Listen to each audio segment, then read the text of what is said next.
ओम नमः शिवाय। 20वां अध्याय। पृथ्वी परिक्रमा का आदेश। गणेश विवाह व कार्तिकेय का रुष्ट होना।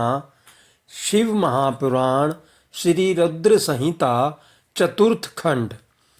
नारद जी ने पूछा, हे विधाता, आपने मुझे श्री गणेश के जन्म एवं उनके अद्भुत पराक्रम और साहस के साथ माता पार्वती के द्वार की रक्षा करने का उत्तम वृत्तांत सुनाया। अब मुझे यह बताइए कि जब भगवान शिव ने गणेश को पुनर्जीवित करके अनेक आशीर्वाद प्रदान किए, तब उसके पश्चात वहाँ क्या हुआ?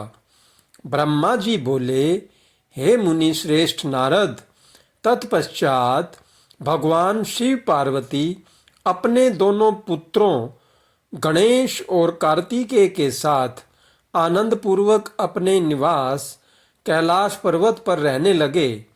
शिव पार्वती अपने पुत्रों गणेश और कार्तिकेय की बाल लीलाओं को देखकर बहुत प्रसन्न होते और बहुत लाड प्यार करते।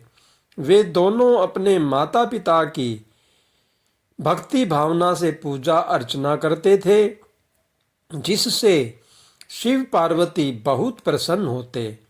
धीरे धीरे ऐसी ही लीलाओं के बीच समय बीतता गया और गणेश व कार्तिकेय युवा हो गए। तब एक दिन शिव पार्वती साथ साथ बैठे हुए आपस में बातचीत कर रहे थे।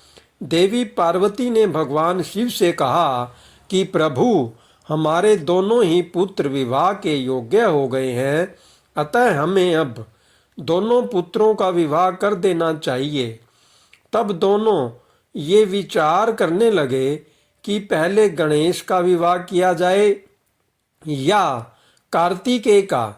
जब माता पिता ने अपनी इच्छा पुत्रों को बताई तो उनके मन में भी विवाह की इच्छा जाग उठी। दोनों पुत्र विवाह के लिए सहर्ष तैयार हो गए। तब भगवान शिव अपने पुत्रों से बोले, हे पुत्रों, तुम दोनों ही हमारे लिए प्रिय हो, परंतु हम इस असमंजस में हैं कि तुम दोनों में से पहले किसका विवाह किया जाए। इसलिए हमने एक युक्ति निकाली है। तुम दोनों में से जो भी पृथ्वी की परिक्रमा करके पहले लौट आएगा, उसका विवाह पहले किया जाएगा। अपने पिता के ये वचन सुनकर कुमार कार्तिकेय तुरंत अपने वाहन पर सवार होकर यथाशीघ्र पृथ्वी की परिक्रमा करने हेतु माता पिता की आज्ञा लेकर निकल पड़े। परंतु श्री गणेश वहाँ यथावत खड़े होकर कुछ सोचने लगे। तत्पश्चात उन्होंने घर के अंदर जाकर स्नान किया और पुनः माता पिता के पास आए और बोले, आप दोनों मेरे द्वारा लगाए गए इन आसनों को ग्रहण कीजिए, मैं आप दोनों की परिक्रमा करना चाहता हूँ। तब भगवान शिव और देवी पार्वती ने हर्षपूर्वक आसन ग्रहण कर लिया। शिव पार्वती के आसन पर बैठ जाने के पश्चात गणेश ने उन्हें हाथ जोड़कर बारंबार प्रणाम किया और उनकी विधि विधान से पूजा अर्चना की।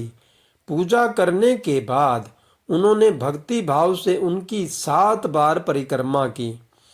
माता पिता की 7 बार परिक्रमा करने के पश्चात गणेश हाथ जोड़कर प्रभु के सामने खड़े हो गए और उनकी स्तुति करते हुए बोले, आपकी आज्ञा को मैंने पूरा किया, अब आप यथाशीघ्र मेरा विवाह संपन्न कराएं।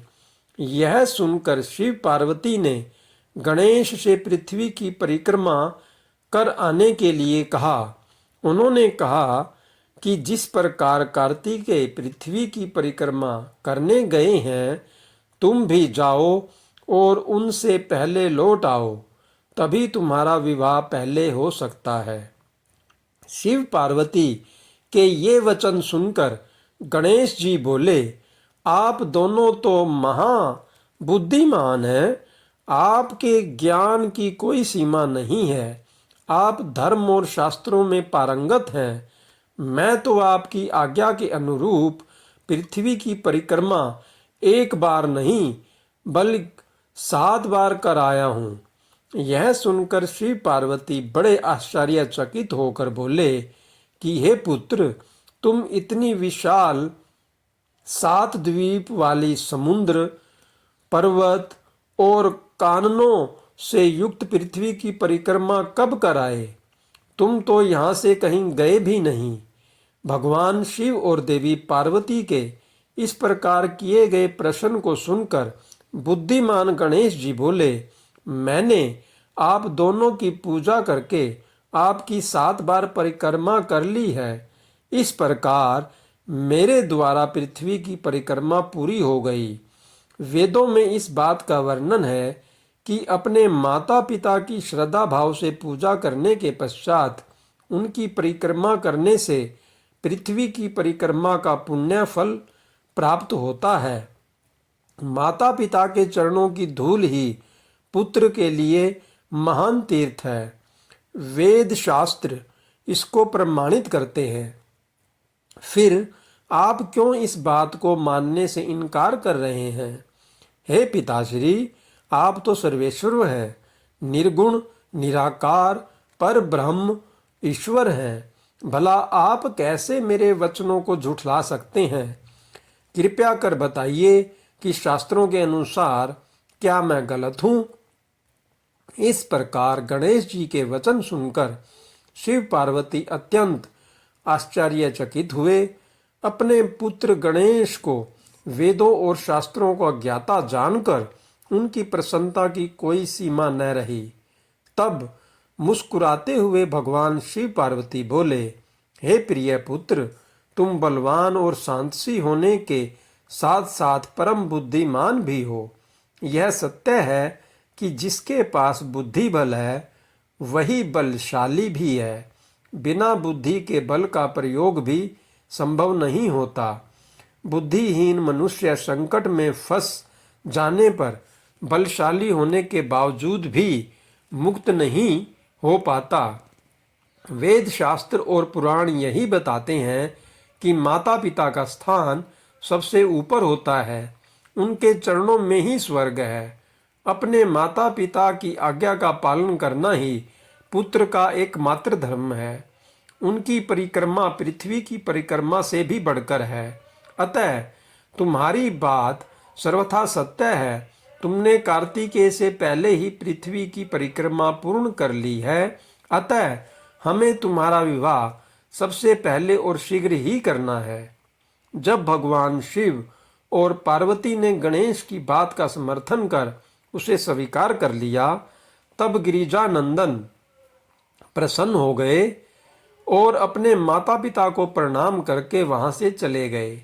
महादेव जी अपनी प्रिय पार्वती जी के साथ बैठकर इस चिंता में डूब गए कि हम विवाह के लिए वधू की खोज कहाँ करें।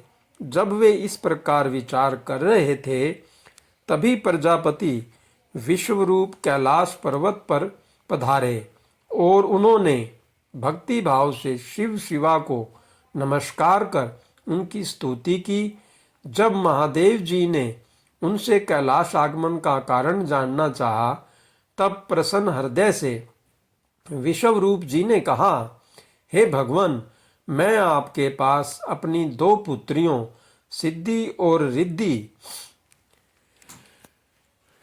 और बुद्धि के विवाह का प्रस्ताव लेकर आया हूँ। प्रभु, सिद्धि और बुद्धि सुंदर और सर्वगुण संपन्न है। मैं उनका विवाह आपके पुत्र से करना चाहता हूँ। प्रजापति विश्वरूप के वचन सुनकर भगवान शिव और देवी पार्वती बहुत हर्षित हुए और उन्होंने उनका विवाह प्रस्ताव स्वीकार कर लिया। भगवान शिव शिवा ने अपने प्रिय पुत्र गणेश का शुभ विवाह सिद्धि बुद्धि के साथ आनंद पूर्वक संपन्न कराया। इस शुभ अवसर पर सब देवता हर्ष पूर्वक सम्मिलित हुए। उन्होंने गणेश को सपत्नीक ढेरों आशीर्वाद और शुभाशीष प्रदान किए और अपने अपने स्थान पर लौट गए। तत्पश्चात श्री गणेश अपनी दोनों पत्नियों के साथ आनंद पूर्वक विहार करने लगे। काफी समय व्यतीत हो जाने के पश्चात उनके दो पुत्र उत्पन्न हुए। सिद्धि से उत्पन्न पुत्र का नाम शुभ तथा बुद्धि से प्राप्त पुत्र का नाम लाभ रखा गया। इस प्रकार श्री गणेश अपनी दोनों पत्नियों और पुत्रों के साथ आनंद पूर्वक रहने लगे। जब श्री गणेश को सुख पूर्वक अपना जीवन व्यतीत करते हुए काफी समय बीत गया, तब कुमार कार्तिकेय पृथ्वी की परिक्रमा पूरी करके लौट आए। वे घर पहुंचने ही वाले थे कि रास्ते में ही उनकी भेंट नारद तुमसे हो गई। तब तुमने कार्तिकेय से कहा कि तुम्हारे माता पिता ने तुमसे सौतेला व्यवहार किया है, तुम्हें पृथ्वी की परिक्रमा पर भेजकर तुम्हारे भाई गणेश का दो सुंदर कन्याओं से विवाह कर दिया है। अब तो उनके दो पुत्र भी हो चुके हैं और वे आनंद पूर्वक अपना जीवन सुख से बिता रहे हैं। यह तुम्हारे माता पिता ने अच्छा नहीं किया है। नारद, तुम्हारी ऐसी बातें सुनकर कार्तिकेय क्रोध में भर गए। वे अत्यंत व्याकुल होकर अति शीघ्र घर पहुंचे। क्रोध के कारण उनका मुख लाल हो गया था। कैलाश पर्वत पर पहुंचकर उन्होंने अपने माता पिता को हाथ जोड़कर प्रणाम किया। तत्पश्चात उन्होंने अपने माता पिता से इस विषय पर अपनी नाराजगी प्रकट की। कार्तिकेय ने कहा कि आप दोनों ने अपने ही पुत्र को धोखे से यहाँ से भगा दिया और अपने प्रिय पुत्र गणेश का चुपचाप विवाह रचा दिया। आप दोनों ने मेरे साथ सौतेले पुत्र जैसा व्यवहार किया है। यदि आप गणेश का ही विवाह पहले करना चाहते थे तो मुझसे एक बार कहते, मैं स्वयं अपने भाई गणेश का विवाह उत्साहपूर्वक आनंद के साथ कराता, परंतु आपने छल कपट का सहारा लिया। आप सिर्फ एक पुत्र से ही प्यार करते हैं। मेरे होने न होने का आपको कोई फर्क नहीं पड़ता। अतः मैं यहाँ से हमेशा हमेशा के लिए जा रहा हूँ। अब मैं क्रौंच पर्वत पर जाकर सदैव तपस्या करूँगा। यह कहकर कुमार कार्तिकेय वहाँ से चले गए। भगवान शिव और पार्वती ने उन्हें समझाना चाहा, पर उन्होंने उनकी बात अनसुनी कर दी। नारद उस दिन से स्वामी कार्तिकेय कुमार नाम से प्रसिद्ध हो गए।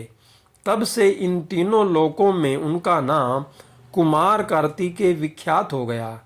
कार्तिकेय का नाम पापहारी, शुभकारी, पुण्यमयी एवं ब्रह्मचर्य की शक्ति प्रदान करने वाला है।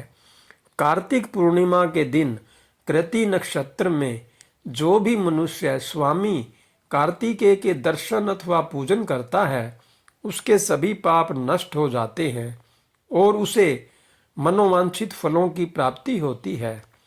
सभी देवता और ऋषिगण भी इस बात दिन कार्तिकेय के दर्शनों को जाते हैं। उधर कुमार कार्तिकेय इस प्रकार नाराज होकर चले जाने के कारण उनकी माता पार्वती बहुत दुखी थी।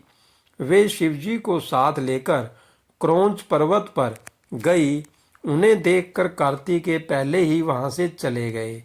तब भगवान शिव उस उत्तम स्थान पर जहां उनके पुत्र कार्तिकेय ने तप किया था, मल्लिकार्जुन नामक ज्योतिर्लिंग के रूप में स्थापित हो गए और आज भी देवी पार्वती के साथ विराजमान हैं। उस दिन से शिव शिवा दोनों अपने पुत्र कार्तिकेय को ढूंढने के लिए अमावस्या को शिव और पूर्णिमा के दिन पार्वती जी क्रौंच पर्वत पर जाते हैं। नारद, मैंने तुम्हें समस्त पापों का नाश करने वाले श्री गणेश और कार्तिकेय के चरित्र को सुनाया है। जो भी मनुष्य भक्ति भाव से इसे पढ़ता सुनता अथवा सुनाता है उसके सभी मनोरथ पूर्ण होते हैं। यह कथा पापनाशक, सुख देने वाली, मोक्ष दिलाने वाली एवं कल्याणकारी है। इसलिए निष्काम भक्तों को इसकी अवश्य सुनना और पढ़ना चाहिए। ओम नमः शिवाय। जय भोलेनाथ। हर हर